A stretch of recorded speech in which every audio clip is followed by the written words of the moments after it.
Sometimes life shows us a house that seems like paradise, and then in that paradise lies the door to hell. With that in mind, I, Arisa, entered this beautiful house with my husband Kai. Everything was in slow motion, as if fate itself had brought us to this threshold. My father's financial support had made this dream a reality, and I had thought in my heart that this house would always be my shadow and stay with me. But little did I know that hidden in its foundations was a deception that would shake my entire world. As soon as the scent of the new house had not yet settled in the walls, life suddenly took a turn that changed everything. Arisa suddenly fell ill with a high fever and extreme weakness. The doctor wrote in a stern tone that she needed a long rest, which meant that she would have to quit her job, her income would stop. But a hope still beat in her heart. Kai would stand by her, wouldn't he? She didn't know that her weakness was about to become the crack from which the first poison of deceit would begin to seep. Arisa's illness deepened, but there was something even more ominous: Kai's changing face. He had been gentle before, but now he was irritable at everything, ruthless and quick to anger. He would hide the phone screen as if it held a poisonous secret, especially when bank officials called.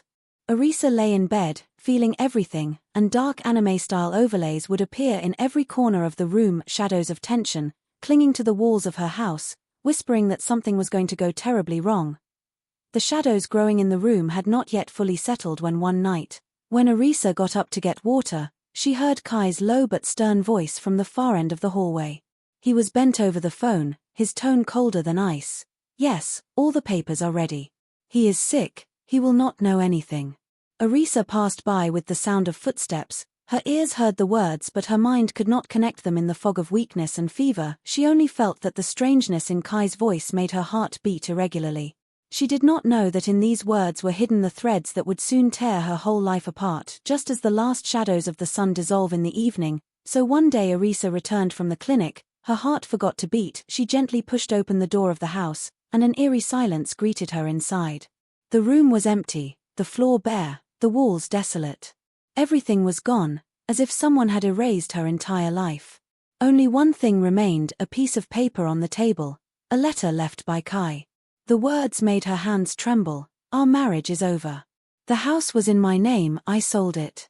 This one sentence tore apart the last hope that was breathing in Arisa's heart, and she realized that the illness had weakened her body, but the betrayal had dealt the biggest blow to her soul. The words of the letter were still burning in her eyes when suddenly the whole world began to shatter at the hands of some ruthless force. Slow-motion images of breaking glass in anime style scattered around her, as if every hope in her life was crashing to the ground one by one. The rain was pouring down relentlessly outside, but the storm raging in her heart was much more intense. Arisa staggered out, finally falling to her knees in the middle of the road, the mossy letter in her hand, twisted and broken, but still fresh in its wound. Only one thing echoed in the whispers of raindrops and tears: she had nothing left. No home, no husband, no trust. Only the piercing echo of betrayal years past, but the wound in Arisa's heart had only faded with time, not healed. One day she was sorting through her father's old belongings, sorting through his memories, when a heavy file suddenly fell into her lap. As she turned the pages, her breath caught: the original documents of the house, the evidence the world thought never existed. It clearly stated that the entire down payment on the house had been made by her father, and that Arisa's name had to be on the legal title. On the very next page, signatures appeared that made her blood run cold: forged signs, with which Kai had transferred the entire house into his name. In that moment, she realized that the deception she had thought was a stroke of luck was actually a planned crime. This truth awakened the courage within Arisa that years of pain had suppressed, but not erased. She reached the lawyer's office, holding the file tightly, and for the first time, she told her story in the language of evidence, not weakness. Soon the doors of the court opened and the battle for justice began. The two stood face to face in the dramatic courtroom. Arisa was calm but strong, while drops of sweat were running down Kai's forehead, as if each passing moment was unraveling the fabric of his lies. The judge reviewed the documents, his face became serious, then, banging his gavel, he delivered the verdict in a thunderous voice: "This is clear financial fraud." That one sentence lit a lamp of hope for the first time in Arisa's broken existence. Justice was near. As the final verdict was pronounced in the courtroom, the atmosphere fell silent for a moment, then the judge's clear and strong voice rang out: "Home is returned to Arisa." These words were not causing walls to fall inside Arisa, but rather foundations to rise again. A blush of embarrassment spread across Kai's face, his lies, his greed, and his betrayal all publicly exposed in the glare of the media cameras. At that moment, the classic anime-style redemption arc music rises, light, but with the echoes of victory. Arisa walks out of the courtroom, her home ownership papers in hand, and in her eyes the dignity that is greater than any deception, more precious than any loss, the return of honor.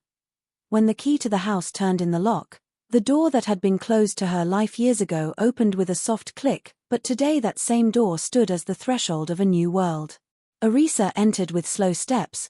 The silent rooms had such a dry sound as if the walls themselves were smiling at her victory. She stood straight in front of her father's picture in the corner of the lounge, tears in her eyes but strength in her heart. Touching the picture, she said in a low but strong voice, "I have brought back what you gave me. This time, on my own strength." At that moment, sunlight poured in through the large windows of the house, soft, warm, a symbol of freedom. This was not just a house, it was a declaration of her independence, the beginning of a life in which she was no longer in anyone's shadow, but stood only under the sky of her own authority.